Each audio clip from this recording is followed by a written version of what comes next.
Mom meets mom. Umani ng libu-libong reacts ang proud moment ni Will Ashley with his mommy Mindy at PBB ex-housemate Clarice de Guzman.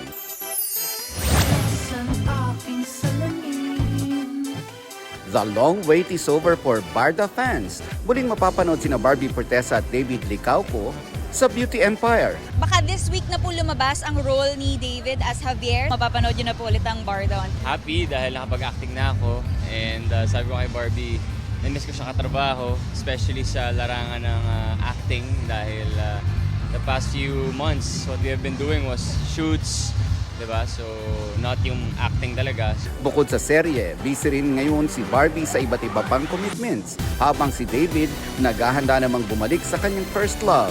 I'll be playing basketball sa FIBA Light Quest, which I'm really looking forward to. Something na matagal ko ng pangarap. So now na, like I'm getting to play, especially playing with mga players na professional and international. Baga ng panahon,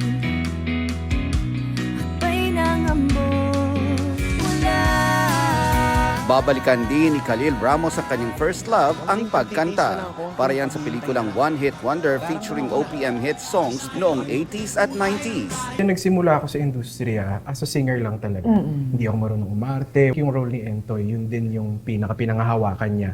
Alam niyang magaling siya magsulat, magaling siyang kumanta. I was once like Entoy na may pangarap lang maging isang magaling na artista.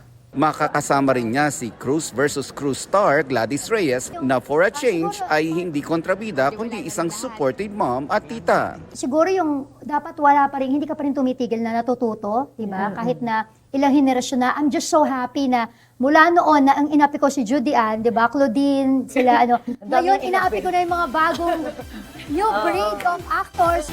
Nelson Canlas nagbabalita para sa GMA Integrated News. Huwag magpahuli sa mga balitang dapat niyong malaman. Mag-subscribe na sa GMA Integrated News sa YouTube.